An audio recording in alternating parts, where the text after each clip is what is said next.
पूर्व केंद्रीय कृषि राज्य मंत्री अरुण यादव व पूर्व कृषि मंत्री कसरावद विधायक सचिन यादव अपने पिता स्वर्गीय सुभाष यादव की जयंती पर अपने गृह गांव पहुंचे, जहां उन्होंने मीडिया से चर्चा में भारतीय जनता पार्टी के द्वारा अब की बार 400 पार वाले नारे को लेकर अरुण यादव ने कहा कि इंडिया शाइनिंग के समय भी यह बातें होती थी। अटल बिहारी वाजपेयी जी के समय भी यही मुंगेरी लाल के हसीन सपने भारतीय जनता पार्टी के लोगों ने देखे थे। जब नतीजे आए तो मनमोहन जी की सरकार बनी थी। 2024 के लोकसभा चुनाव में मुझे पूर्ण विश्वास है कि मध्य प्रदेश सहित पूरे देश भर में बदलाव नजर आएगा। जिस तरीके से देश में हिटलरशाही चल पड़ी है, जिस तरह से लोकतंत्र की हत्या करने का बार बार प्रयास, प्रजातंत्र को नष्ट करने का प्रयास किया जा रहा है, जनता यह समझ रही है। मुझे पूर्ण विश्वास है कि मध्य प्रदेश सहित देश में गठ इंडिया गठबंधन की सरकार बन रही है। कांग्रेस के कई दिग्गज नेता बीजेपी में शामिल होने को लेकर किए गए सवाल पर अरुण यादव ने कहा कि अपनी निजी लाभ के लिए वह बीजेपी में जा रहे हैं। नए लोग आएंगे, नए लोगों को पार्टी में मौका मिलेगा। कांग्रेस एक समंदर है। देश की सबसे पुरानी पार्टी, सबसे बड़ा इतिहास किसी भी पार्टी का है तो वह है कांग्रेस का। देश विदेश में कांग्रेस के छोटे छोटे कार्यकर्ता हैं। शीर्ष नेताओं के नेतृत्व में हम काम कर रहे हैं। लोकसभा चुनाव पर पूछे गए सवाल पर उन्होंने कहा कि निमाड़ की दोनों सीट खंडवा और खरगोन जीतेंगे। मध्य प्रदेश में बेहतर प्रदर्शन की उम्मीद है। अरुण यादव से खंडवा लोकसभा टिकट से पूछे गए सवाल पर उन्होंने कहा कि मैं कांग्रेस का कार्यकर्ता हूं, जहां दिल्ली हाईकमान तय करेगी वहां से चुनाव लड़ूंगा। पूर्व कृषि मंत्री सचिन यादव ने कहा कि लोकसभा चुनाव को लेकर हम सभी साथी उत्साहित हैं और पूरे जोश खरोश के साथ, पूरी ताकत के साथ लोकसभा चुनाव में उतरेंगे।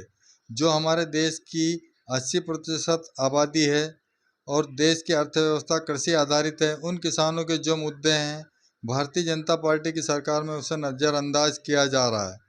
उन विषयों को लेकर हम जाएंगे। हमारा जो वचन पत्र है उसमें किसानों को न्यूनतम समर्थन मूल्य देने का काम करेंगे।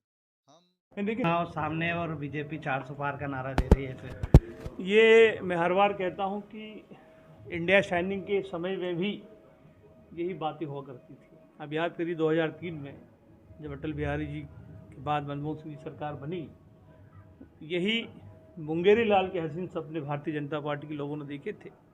लेकिन 2003 के जब नतीजे आए तो मनमोहन सिंह जी कांग्रेस की सरकार बनी थी।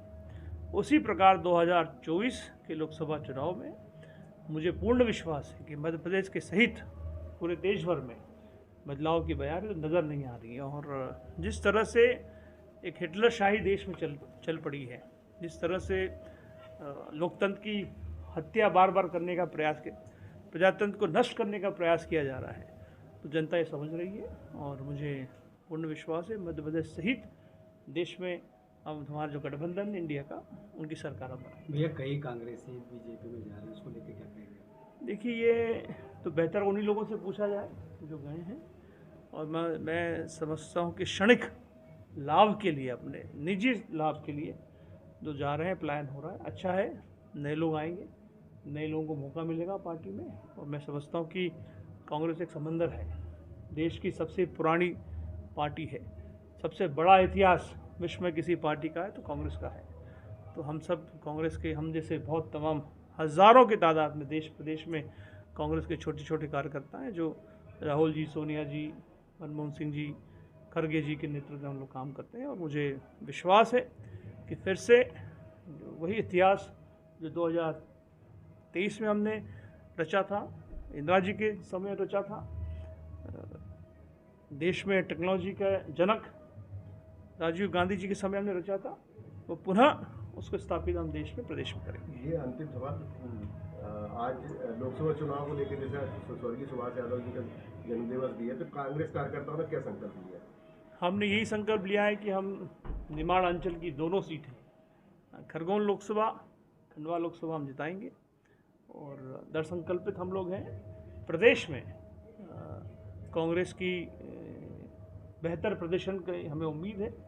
और सभी कार्यकर्ताओं के सहयोग से, उनके आशीर्वाद से एक मजबूत प्रदेश की कांग्रेस को हम खड़ी करेंगे, देश में भी। एक खंडवा से जैसे आपका नाम चल रहा है, अगर हाईकमान कहेगा तो चुनाव लड़ेंगे? मैं कांग्रेस का कार्यकर्ता हूँ, मैं पहले भी ये कहता रहा हूँ। मुझे मैंने तो गुना का भी ऑफर दिया था कि अगर पार्टी कहे तो गुना भी जाने को तैयार हूँ।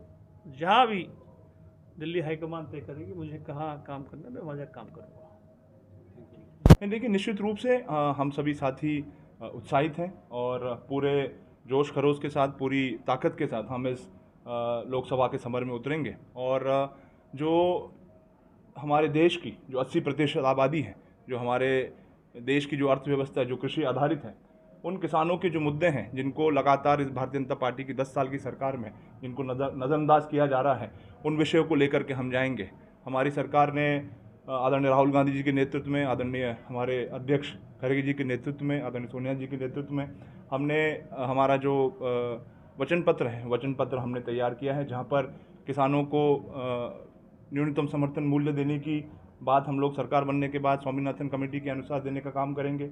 एक आयोग बनाया जाएगा जहां पर हमारे किसान साथियों की जो कर्ज माफ़ी है, जो या कर्ज की से संबंधित जो समस्याएं होती हैं, उन समस्याओं का निराकरण किया जाएगा।